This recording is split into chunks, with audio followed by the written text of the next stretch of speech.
Hello and welcome to the Craft Parenting Podcast.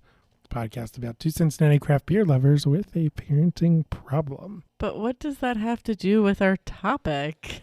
Well, this is a bonus episode. Oh, so we can do whatever we want. We can do whatever the hell we want. Thank you so much for being here. My name is Joe Ludwig, and I have had beers. Apparently. And with me is my lovely wife and co-host, Caroline. How's it going, Caroline? I mean, I have not had as many beers as you, but I am down for this conversation, I guess. We'll see. We are going to get conspiratorial. Is this like Hitler's death was faked? No, it's not that conspiratorial. We are going to talk about the dead internet theory. But what about the royal family and how they're all werewolves? I heard that one. That's a new one. It's Doctor Who. What is this? Some kind of nerd thing? But if it was spread on the internet, it probably falls into this theory, which is the dead internet theory. Wait, so we're all dead and we live in the internet? No, it's not that. Okay. So, this has to do with bots on the internet. Those are a thing. Yes. The too long didn't read version, is that a thing? TLDR, yes, that's still a thing. That the kids say. So large proportions of the supposedly human-produced content on the internet are actually generated by AI networks in conjunction with paid secret media influencers in order to manufacture consumers for an increasing range of newly normalized cultural products. Conspiracy. And I have articles to back this up. Oh man, you have receipts. I have sources. I don't believe that this is true, but it's interesting.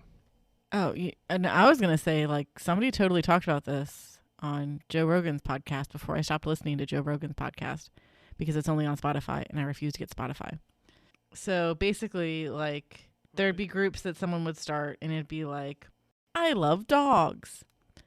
And a bunch of people would join this group because they love dogs. And eventually they would change the name of the group, or like the name of a page on Facebook.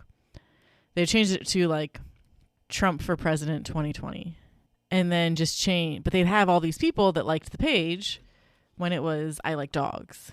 And so then they would like change all the stuff that was getting posted. So you'd see all of this like Trump 2020 stuff in your feed. But the really screwy one is what they would do is they would start Facebook groups in towns. So like they'd say like Houstonians for Trump. And they'd start another group. It'd be like Houstonians for Biden. And then they would schedule rallies on the same day across the street from each other, basically attempting to incite violence. And it's all Russia or some stuff. I'm explaining this very badly because it's been a very long while since I've listened to this. That's not the dead internet theory, though. No, but it is similar to and probably actually happening more so than the dead internet theory. We've had beers, folks. I've had exercise. Maybe that's like having lots of beers for me. So this article from The Atlantic says, maybe you missed it, but the internet, quote, died 5 years ago. I think that's about when all of my old high school friends that weren't really friends stopped messaging me to join their MLM campaigns. So maybe. A conspiracy theory spreading online says the whole internet is now fake. It's ridiculous, but possibly not that ridiculous. So this was written by Caitlin Tiffany. So does she exist? Or was this article written by AI? I mean, there's like the whole I forced a bot to watch 1,000 hours of Seinfeld and then I wrote a Seinfeld episode. Bullshit. That's a thing. Let's I'm not going to read all of this, but let's see what Caitlin has to say. If you search the phrase I hate texting on Twitter and scroll down, you will start to notice a pattern. An account with the handle @PixieLover, LUVR, and a glowing heart as a profile picture tweets, I hate texting. I just want to hold your hand. Receiving 1,600 likes. An account with the handle F for 1, RYGF. And a pink orb is a profile picture. Tweets, I hate texting. Just come live with me. Receiving nearly 33,000 likes. An account with the handle at It's Pure Love with a V. And a pink orb is a profile picture. Tweets, I hate texting. I just want to kiss you. Receiving more than 48,000 likes. There are slight changes to the verb choices and girlish usernames and color scheme, but the idea is the same each time in the tweet. I'm a person with a crush in the age of smartphones, and isn't that relatable? Yes, it sure is, she writes. But some people on Twitter have wondered whether these are really, truly just people with crushes in the age of smartphones saying something relatable. They pointed at them as possible evidence, validating at a wild idea called dead internet theory. I mean, there are lots of bots on the internet, so you have to be careful. So are the bots starting the trend? That's the dead internet theory. There are more bots than people making content, generating trends on Twitter. This is mostly like a Twitter thing, I think, but I'm sure there's other platforms where this would make sense for. Well, there's like when you go down the rabbit holes, like so, like the ABCDEFU song started off on TikTok because a singer was doing like an Ask Me Anything like live stream kind of thing, maybe, or maybe it was just one of her videos, and she was like, "What should I do next?" And somebody commented on it, "You should make a song using the alphabet." I don't know what this is. Yeah. So they, like a month later or something like that, she then did the song ABCDEFU. And your mom and your sister and your dog and F you and your mom and your sister and your job and your broke down car and this thing you call art. F you and your friends that I'll never see again. Everybody but your dog, they can all F off. It's a good song. It gets stuck. It's an earworm. It gets stuck in your head. And so then somebody went down the rabbit hole and they looked at who was the person that commented, "You should write a song using the alphabet." Turns out they work for the singer or for the record label where she produced the song. So like the song was already a thing, but they were trying to like say like, look, this is an organic thing that was created via TikTok. Like followers helped do this. And really it was all lies. This is stuff that happens all the time. Lies. Deception. Hey, Last Jedi guy, what's in this Goza that I had earlier? Salt. I don't have that on the button. I know, but it's still funny. So like these are like actual things that happen.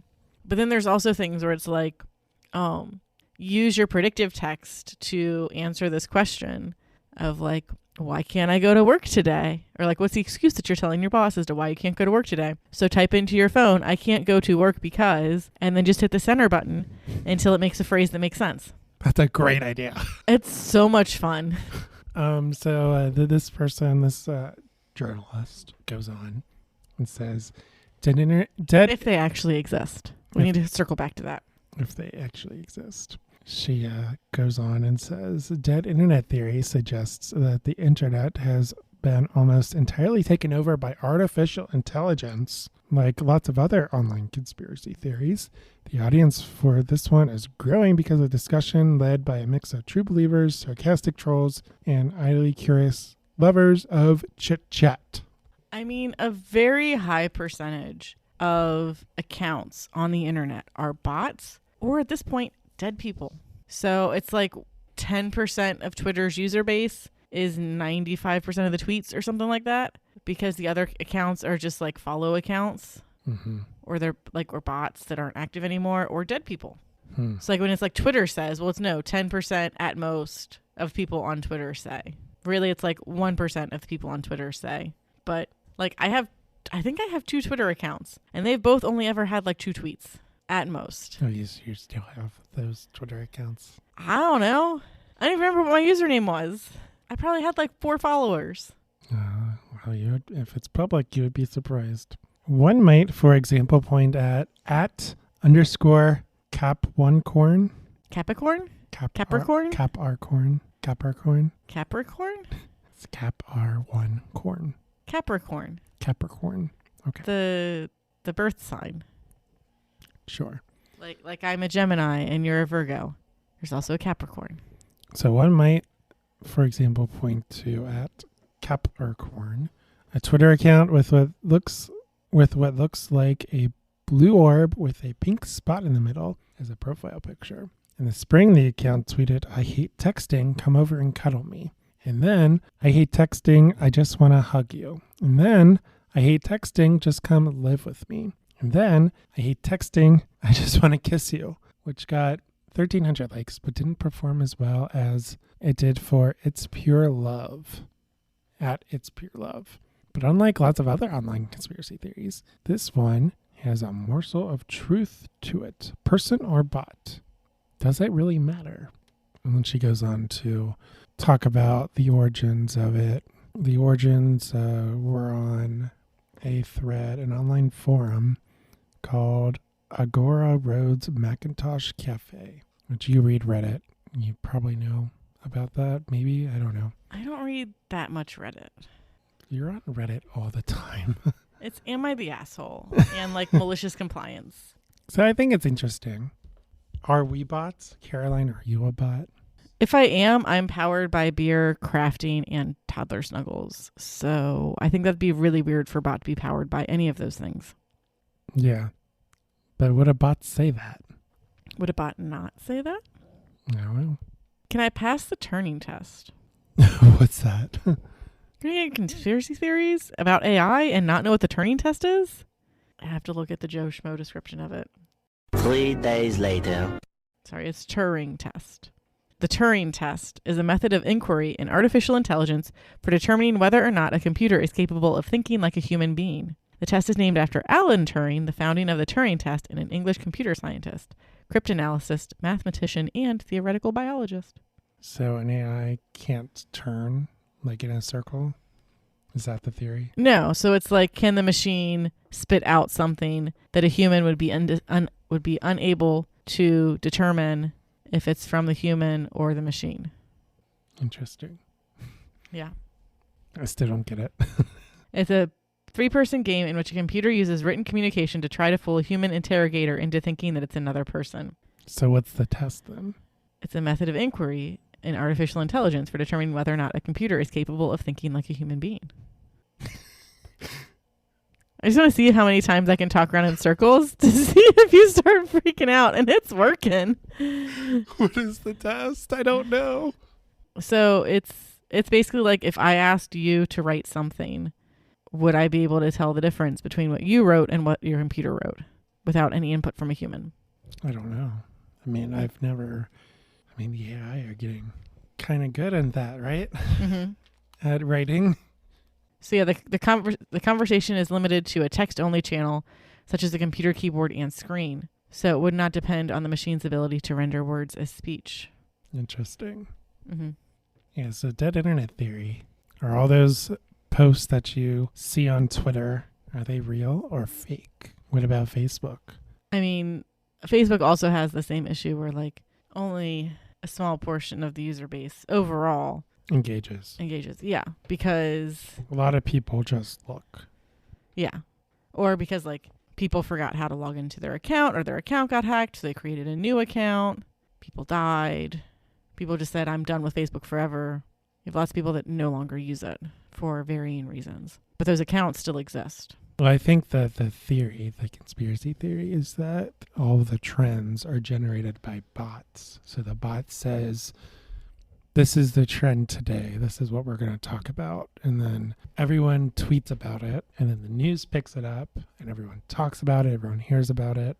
I mean, it's mildly possible because like a lot of those trends start with 50 people or like 200 or 2,000 people using the same thing. So whether it's the same hashtag, the same song on TikTok, whatever, a bunch of accounts doing the same thing starts to put it in more people's feeds. So it seems like it's something that's trending, whether it's artificially created or organically created.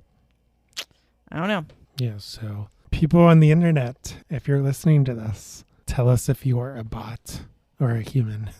I think that's all I have. Is Donna Noble in the library? Has Donna Noble been saved? Oh my goodness. What is this? Some kind of nerd thing? I am just full of them, man. I cracked open a new beer, by the way. Or bot. I don't know. Are you real? You questioned me. Can I question you? I think I'm real. What is real? How do you define real? These are things that a bot would say. Are we in the Matrix? If I am, I feel like I'd be a lot better at a lot of my hobbies by now. I'd hope I'd be a lot better at a lot of my hobbies by now. Well, people in the Matrix don't know they are in the Matrix. That's the whole point, right? I mean... That's why Neo can do what he does, because he knows the rules of the computer program that is the Matrix, and he is a hacker, and he breaks the rules so he can fly and dodge bullets and shit. Well, because the spoon doesn't actually exist, so I can do whatever I want to the spoon since it doesn't actually exist. But only people who have been unplugged from the Matrix would understand that. Correct. So what you drinking? Oh, yes, I have a new beer. It is called Citrus Wheat. It is by Westside Brewing. Westside Beside! Who was celebrating 5 years this weekend. Whoop, whoop. Happy birthday anniversary to Westside. Westside Beside! Our home away from home. And this is 5.5% ABV.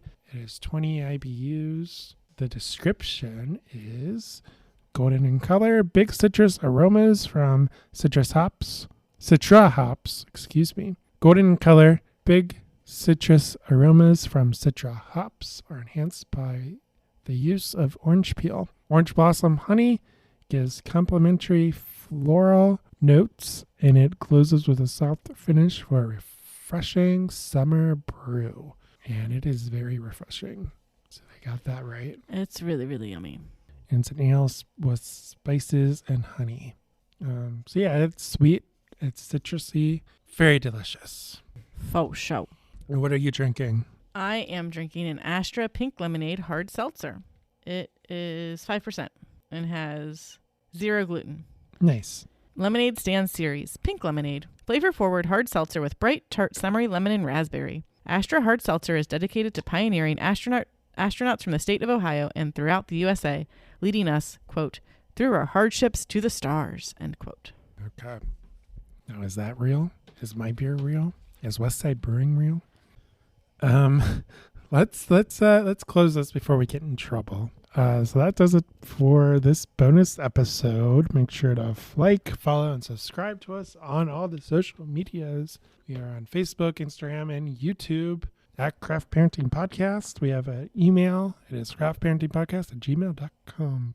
Rate and review on your favorite podcatcher of choice. Share the show. It's what helps us grow. This one might be a little bit of a wonky one to have them start off with, but you do you. You know your friends better than we do. Also, if someone recommended that you start listening to our podcast with this episode, please tell us, because I feel like I need to know more about you. Maybe send us stuff if you're not a bot. Or if you are a bot, send me more craft supplies. Alexa, order us craft supplies. We do not have an Alexa. We do not. Or a Siri, or a Cortana, or whatever. You have a Siri. No, I don't use my Siri. Does Siri know that? Yeah. And we have a website, www.craftparentingpodcast.com. We write about parenting life. We write about craft beer and family adventures. And crafting sometimes as well. Sometimes, yeah. I got to write a blog about that. I think I owe you like 2 or 5. You're supposed to do you're supposed to do 1 per month. And I'm behind. Yes. But if you want to follow me on Instagram, my personal account is at craftparentingjoe. And I am at Caroline Creates Crafts or Caroline's Creative Crafts on Facebook. And with that, I'm Joe. And I'm Caroline. See you next time on the Craft Parenting Podcast. If we actually exist and are not bots.